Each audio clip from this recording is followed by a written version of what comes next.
Hey everybody, Mark here again in the basement. I've got the final coats of paint on the Rotax 447 engine cooling tins.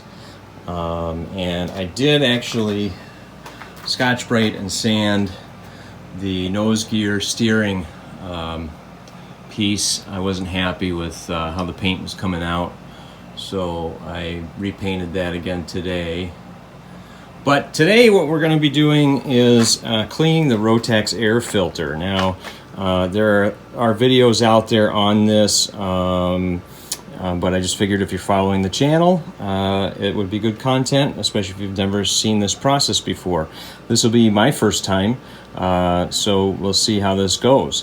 What we're using is a K&N recharger, basically a K&N air filter cleaning kit. So this is a multi-step process. It's going to involve using their cleaning solution and then rinsing it. I believe it's with water. I'm sure there's better instructions inside. Letting it dry thoroughly overnight, I was told by Steve Krieger, and then applying the oil to it.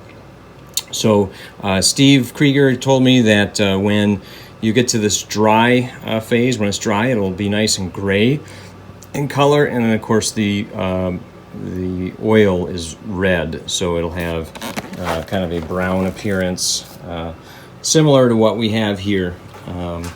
But this is a good time to give it a cleaning. Now on an airplane, the air filter out in the open air, especially in this case, doesn't see much garbage, so you know, this air filter is probably fine for a while yet, but it's off. We got the engine off. We might as well do this at overhaul time and have a nice clean air filter to go with. I'm sure there's a Rotax prescribed interval for cleaning this filter, and I'm sure this is probably way overdue, so we'll be doing that today. Okay, so we've got the box opened and the instructions are out here, and it looks like a pretty simple process. We're going to liberally spray the K&N air filter cleaner onto both sides of the filter and allow to soak for 10 minutes to loosen the dirt. Do not allow cleaner to dry on the air filter. So we'll go ahead and take note of our time here and do to step 2 after 10 minutes. Looks like that's very important. Then 2, rinse off the filter with cool, low-pressure water. We'll do all this over in the slop sink, by the way, with cool, low-pressure water from the clean side out in order to flush the dirt out of the filter. So the clean side, of course, would be the inside of the cone, and then continue to rinse till all traces of the cleaner are gone. We'll see what that looks like. It may be necessary to repeat steps 1 and 2, so we'll go ahead and do that. Of course, you know, here's the cleaner, power clean air filter cleaner. Of course, oh, look at that, it's corrosive, so we're going to want to be careful here and use the appropriate safety equipment, gloves, glasses, goggles, and you know, you may or may not see me with gloves on, but I'm just saying, I'm just putting it out there. That's what you should do. Here's the air filter oil, and we'll get to that probably tomorrow or maybe even the next day. Got to let it very thoroughly dry. I was also told by Steve Krieger not to apply any heat, so don't try to dry this with an air dryer or heat gun. Just let it dry naturally.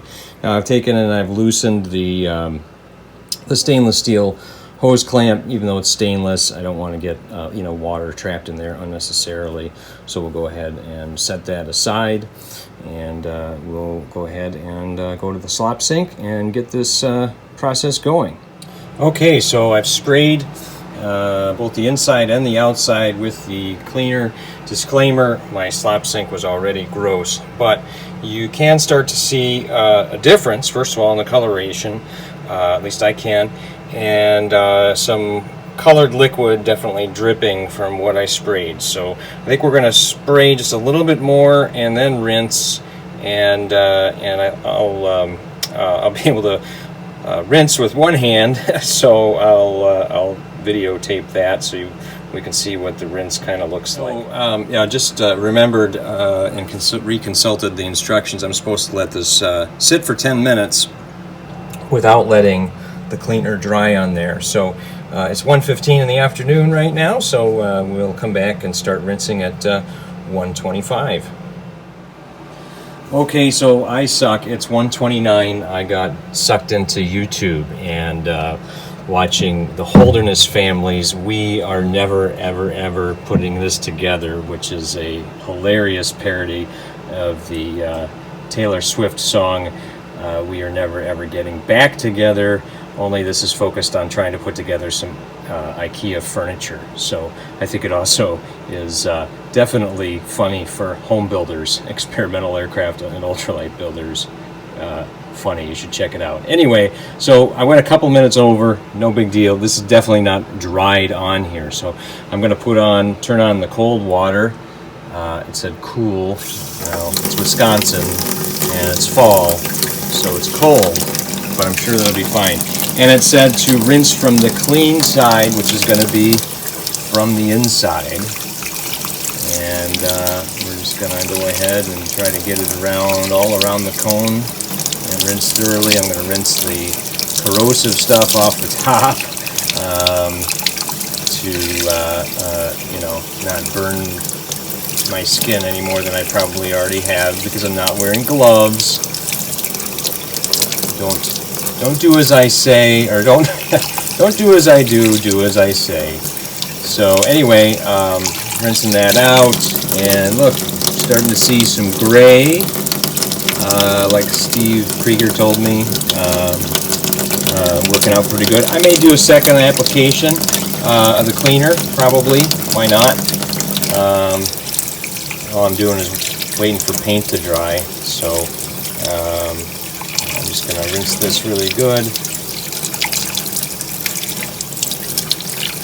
And,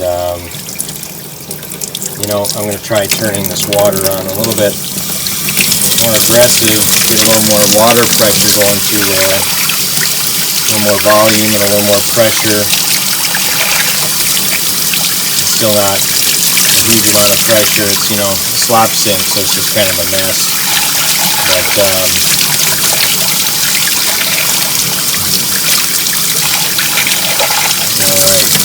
turn that off and take a look, and that's looking pretty good. I'm still seeing some brown, so I think I'll spray another application. That's a two-hand job, so you're not gonna be able to watch it, but it's pretty simple. Just spray the bottle on the filter. Now what I'm doing to know what I've gotten all the way around is I'm starting at this metal tab and then working my way around so that I know when I get back to the metal tab I've gotten the whole thing, and then of course spraying on the inside as well. So we'll do that again, we'll let it sit 10 minutes, we'll rinse again, and we'll be back and show you how it looks. Okay, so we've just rinsed after the second application of the cleaner. You can see on the inside that gray appearance of what a perfectly clean filter looks like. On the outside, we still got some crud and some red. So I don't know that we're gonna get it perfect. I think I'm gonna give it a third, maybe a fourth application and just see how good we can get. But we'll see what we can do. Okay, so it's been 10 minutes after our fourth application of the cleaner, and we're gonna go ahead and rinse.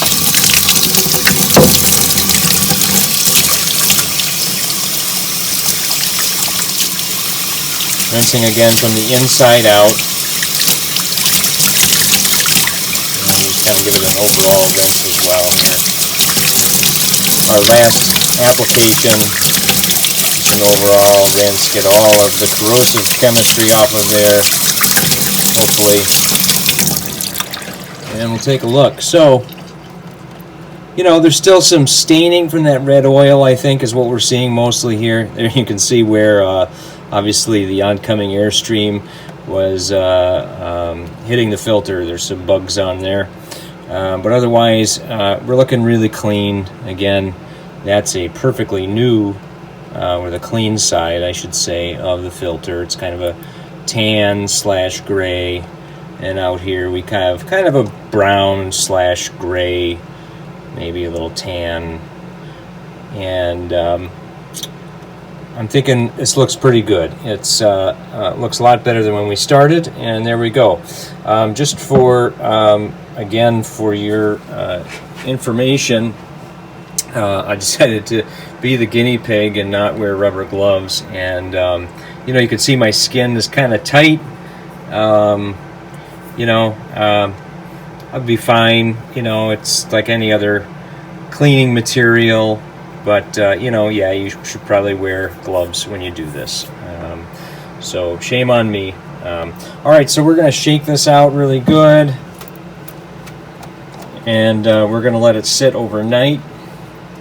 And we'll take a look at it tomorrow. And it should be pretty dry. And, you know, if not, we'll give it 2 days. And then we'll go ahead and spray the oil on. Okay, so we just wash again with soap and water and make sure we get all of the chemical off.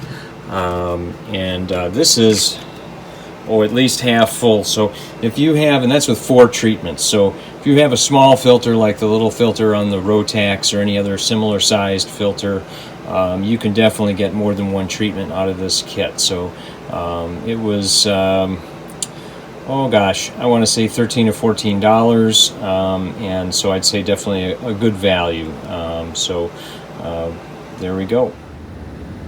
Hey everybody, Mark here, back with the Hawk and with my Rotax air filter. So I actually ended up letting this thing chill out for about 4 days. I washed it on Saturday and just been busy with other things. So it's been chilling out in my basement. Today's Wednesday. And I'm going to go ahead and apply the oil. So a quick consultation of the instructions shows it's just about as simple as you think it would be. So I don't even know why I have to make a video about this, but just in case you haven't seen it before. And of course this is my first time. Let's see, squeeze oil. Nope, that's not what we have. Aerosol oil. Spray the K&N air filter oil evenly along the crown of each filter pleat, holding nozzle about 3 inches away. So we'll go ahead and do that. It says allow to wick for approximately 20 minutes. Touch up any light areas on either side of the filter until there is a uniform red color on all areas. Now, with this filter being a cone, we're only going to be spraying the outside. The inside, I could tell, definitely was not sprayed with oil. So we'll go ahead and spray that on there and see how it looks. Okay, we got it sprayed. Looks like I got a little bit on my hand with the first spray. I totally wasn't aiming properly. I did right away hit some spots that I missed, but I'll start the timer here for 20 minutes, and we'll get the spots that are kind of blotchy and soaked in a lot. All right, so it's been 20 minutes, and it looks pretty good still. It hasn't soaked in too bad. No real blotchy light spots. I think I'm just going to give it a quick light coating, maybe over here. But it's looking good. I think we're set. Just a real quick dusting. I'll let it sit for another 20 minutes, and then it's good to put back in the car for when it's time to go visit Steve again and rebuild that engine.